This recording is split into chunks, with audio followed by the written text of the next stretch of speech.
The Philosophical Scripture Essays, 2nd Series, is brought to you by Not a Prophet.org, the place on the Internet to find spiritual guidance powered by artificial intelligence.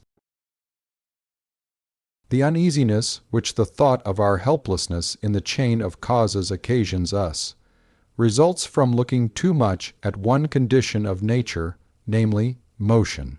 But the drag is never taken from the wheel. Wherever the impulse exceeds, the rest or identity insinuates its compensation. All over the wide fields of earth grows the prunella or self, heel. After every foolish day we sleep off the fumes and furies of its hours, and though we are always engaged with particulars and often enslaved to them, we bring with us to every experiment the innate, universal laws. These, while they exist in the mind as ideas, stand around us in nature forever embodied, a present sanity to expose and cure the insanity of men. Our servitude to particulars betrays into 100 foolish expectations. We anticipate a new era from the invention of a locomotive or a balloon. The new engine brings with it the old checks. They say that by electromagnetism your salad shall be grown from the seed, whilst your fowl is roasting for dinner. It is a symbol of our modern aims and endeavors, of our condensation and acceleration of objects, but nothing is gained. Nature cannot be cheated. Man's life is but 70 salads long. Grow they swift or grow they slow. In these checks and impossibilities, however, we find our advantage, not less than in the impulses. Let the victory fall where it will, we are on that side. And the knowledge that we traverse the whole scale of being, from the center to the poles of nature, and have some stake in every possibility, lends that sublime luster to death, which philosophy and religion have too outwardly and literally striven to express in the popular doctrine of the immortality of the soul. The reality is more excellent than the report. Here is no ruin, no discontinuity, no spent ball. The divine circulations never rest nor linger. Nature is the incarnation of a thought, and turns to a thought again, as ice becomes water and gas. The world is mind precipitated, and the volatile essence is forever escaping again into the state of free thought. Hence the virtue and pungency of the influence on the mind of natural objects, whether inorganic or organized. Man imprisoned, man crystallized, man vegetative, speaks to man impersonated. That power which does not respect quantity, which makes the whole and the particle its equal channel, delegates its smile to the morning, and distills its essence into every drop of rain. Every moment instructs, and every object, for wisdom is infused into every form. It has been poured into us as blood, it convulsed us as pain, it slid into us as pleasure, it enveloped us in dull, melancholy days, or in days of cheerful labor. We did not guess its essence, until, after a long time, politics, gold, and iron are good to buy iron and gold. All earth's fleece and food for their like are sold. Boded Merlin wise, proved Napoleon great, nor kind nor coinage buys aught above its rate. Fear, craft, and avarice cannot rear a state. Out of dust to build what is more than dust, walls Amphion piled Phoebus stablish must. When the Muses 9 with the virtues meet, find to their design an Atlantic seat, by green orchard boughs fended from the heat, where the statesman plows furrow for the wheat. When the church is social worth, when the state house is the hearth, then the perfect state is come, the republican at home. Essay Roman 7 Politics. In dealing with the state, we ought to remember that its institutions are not aboriginal, though they existed before we were born, that they are not superior to the citizen, that every one of them was once the act of a single man. Every law and usage was a man's expedient to meet a particular case, that they all are imitable, all alterable. We may make as good, we may make better, society is an illusion to the young citizen. It lies before him in rigid repose, with certain names, men, and institutions, rooted like oak, trees to the center, round which all arrange themselves the best they can. But the old statesman knows that society is fluid. There are no such roots and centers, but any particle may suddenly become the center of the movement, and compel the system to gyrate round it.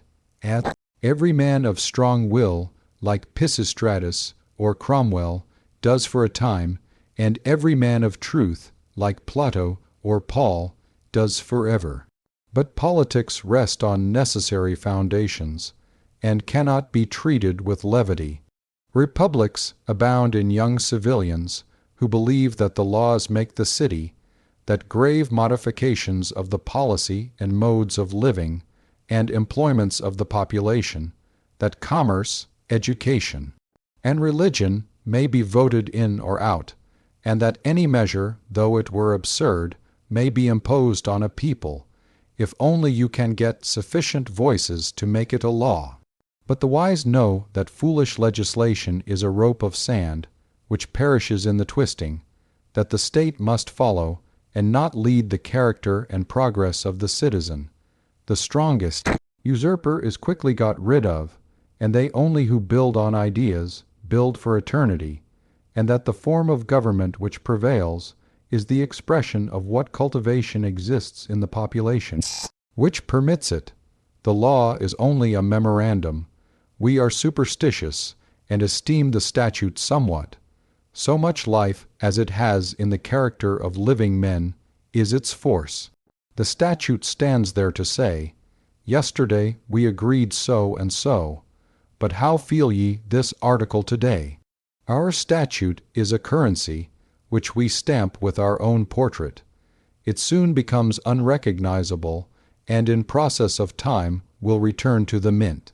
Nature is not democratic nor limited, monarchical but despotic, and will not be fooled or abated of any jot of her authority by the pertest of her sons, and as fast as the public mind is open to more intelligence, the code is seen to be brute and stammering. It speaks not articulately, and must be made to. Meantime, the education of the general mind never stops. The reveries of the true and simple are prophetic. What the tender poetic youth dreams and prays and paints today, but shuns the ridicule of saying aloud, shall presently be the resolutions of public bodies, then shall be carried as grievance and bill of rights through conflict and war, and then shall be triumphant law and establishment for 100 years, until it gives place, in turn, to new prayers and pictures. The history of the state sketches in course outline the progress of thought, and follows at a distance the delicacy of culture and of aspiration. The theory of politics, which has possessed the mind of men, and which they have expressed the best they could in their laws and in their revolutions, considers persons and property as the two objects for whose protection government exists. Of persons, all have equal rights, in virtue of being identical in nature. This interest, of course, with its whole power, demands a democracy. Whilst the rights of all as persons are equal, in virtue of their access to reason, their rights in property are very unequal. One man owns his clothes, and another owns a county. This accident, depending primarily on the skill and virtue of the parties, of which there is every degree, and secondarily on patrimony, falls unequally, and its rights, of course, are unequal. Personal rights, universally the same, demand a government framed on the ratio of the census. Property demands a government framed on the ratio of owners and of owning. Laban, who has flocks and herds, wishes them looked after by an officer on the frontiers, lest the Midianites shall drive them off, and pays a tax to that end.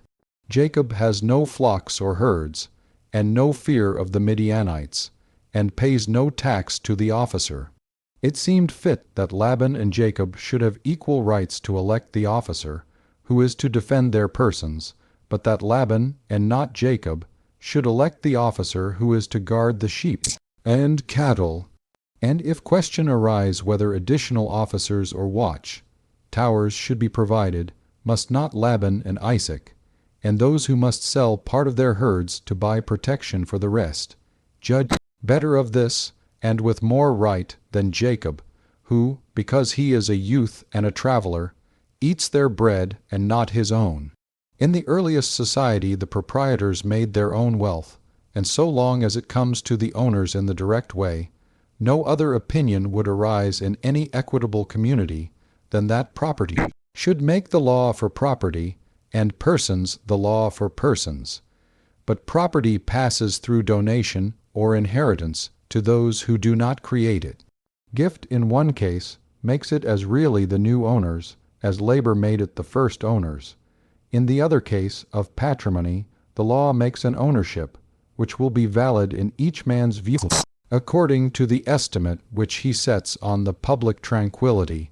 It was not, however, found easy to embody the readily admitted principle that property should make law for property, and persons for persons, since persons and property mix themselves in every transaction.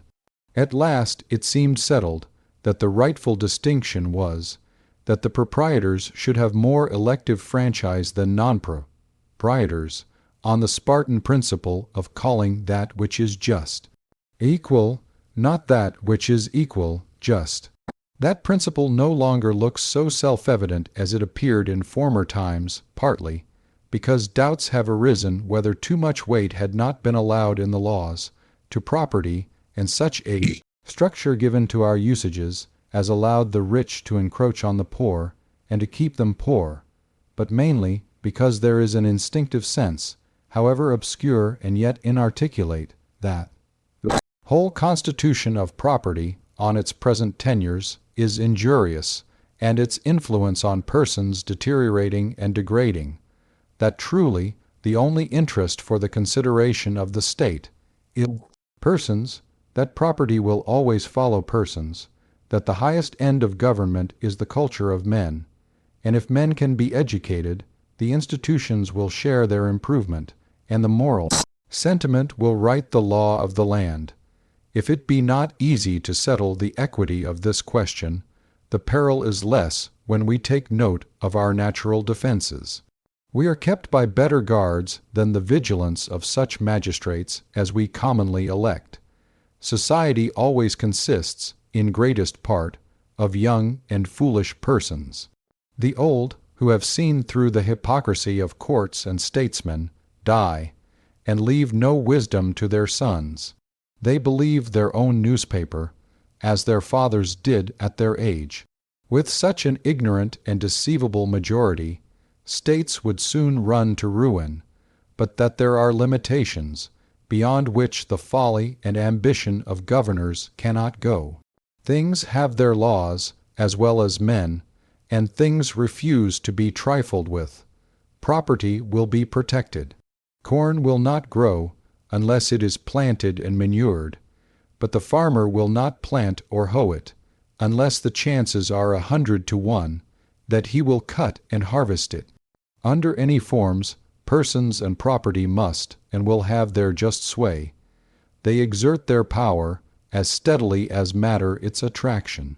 Cover up a pound of earth never so cunningly, divide and subdivide it, melt it to liquid, convert it to gas, it will always weigh a pound, it will always attract and resist other matter by the full virtue of 1 pound weight, and the attributes of a person, his wit and his moral energy, will exercise, under any law or extinguishing tyranny, their proper force, if not overtly, then covertly, if not for the law, then against it, with right or by might. The boundaries of personal influence it is impossible to fix, as persons are organs of moral or supernatural force. Under the dominion of an idea, which possesses the minds of multitudes, as civil freedom, or the religious sentiment, the powers of persons are no longer subjects of calculation. A nation of men unanimously bent on freedom or conquest can easily confound the arithmetic of statists and achieve extravagant actions out of all proportion to their means, as the Greeks, Saracens, the Swiss, the Americans, and the French have done. In like manner, to every particle of property belongs its own attraction. A cent is the representative of a certain quantity of corn or other commodity. Its value is in the necessities of the animal man. It is so much warmth, so much bread, so much water, so much land. The law may do what it will with the owner of property, its just power will still attach to the cent. The law may in a mad freak say that all shall have power except the owners of property. They shall have no vote. Nevertheless, by a higher law, the property will, year after year, write every statute that respects property. The non-proprietor will be the scribe of the proprietor. What the owners wish to do, the whole power of property will do, either through the law or else in defiance of it. Of course, I speak of all the property, not merely of the great estates. When the rich are outvoted, as frequently happens, it is the joint treasury of the poor which exceeds their accumulations. Every man owns something, if it is only a cow or a wheelbarrow or his arms, and so has that property to dispose of. The same necessity which secures the rights of person and property against the malignity or folly of the magistrate determines the form and methods of governing which are proper to each nation, and to its habit of thought, and is transferable to other states of society. In this country we are very vain of our political institutions, which are singular in this, that they sprung, within the memory of living men, from the character and condition of the people, which they still express with sufficient fidelity, and we ostentatiously prefer them to any other in history. They are not better, but only fitter for us. We may be wise in asserting the advantage in modern times of the democratic form, but to other states of society, in which religion consecrated the monarchical, that and not this was expedient. Democracy is better for us, because the religious sentiment of the present time accords better with it. Born democrats, we are nowise qualified to judge of monarchy, which, to our fathers living in the monarchical idea, was also relatively right. But our institutions, though in coincidence with the spirit of the age, have not any exemption from the practical defects which have discredited other forms. Every actual state is corrupt. Good men must not obey the laws too well. What satire on government can equal the severity of censure conveyed in the word politic, which now for ages has signified cunning, intimating that the state is a trick? The same benign necessity and the same practical abuse appear in the parties into which each state divides itself, of opponents and defenders of the administration of the government.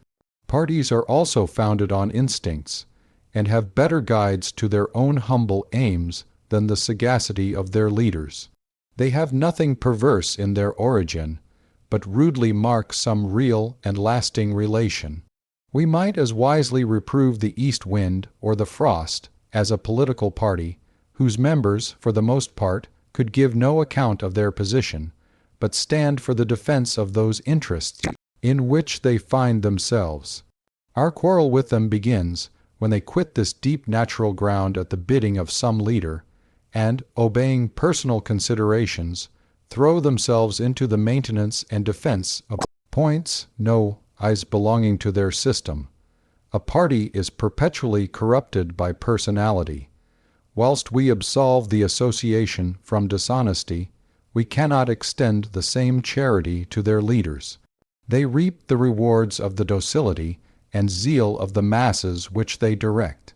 Ordinarily, our parties are parties of circumstance and not of principle, as the planting interest in conflict with the commercial, the party of capitalists and that of operatives, parties which are identical in their moral character, and which can easily change ground with each other, in the support of many of their measures.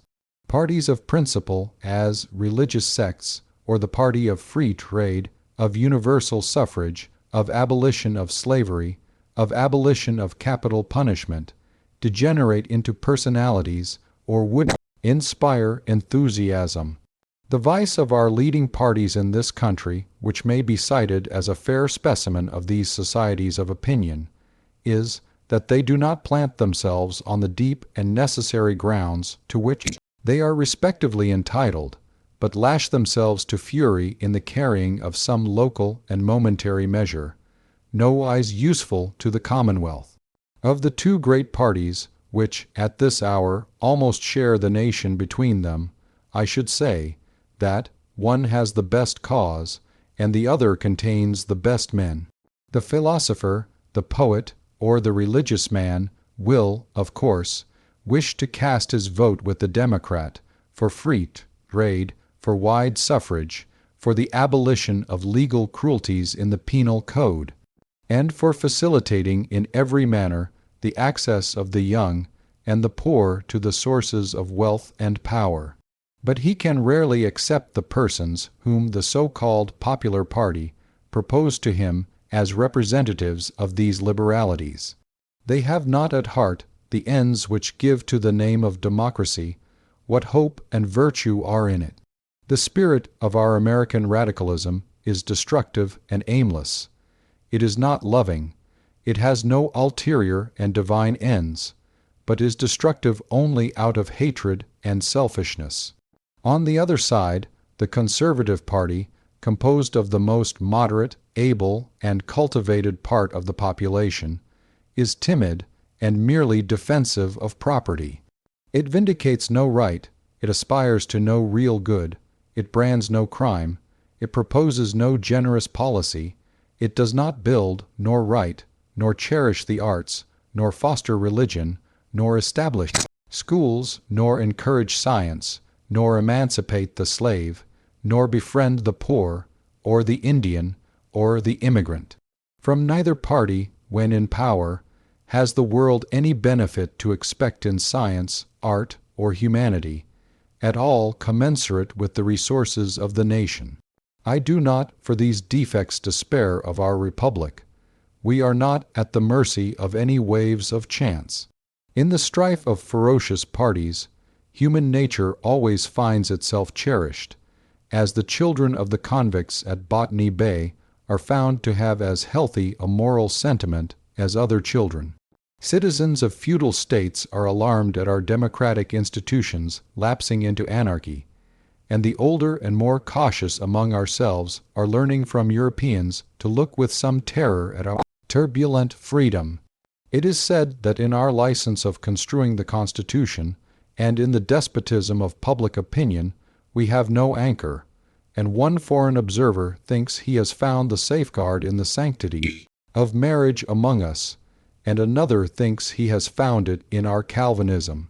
Fisher Ames expressed the popular security more wisely when he compared a monarchy and a republic, saying that a monarchy is a merchantman which sails well, but will sometimes strike on a rock, and go to the bottom, whilst a republic is a raft, which would never sink, but then your feet are always in water.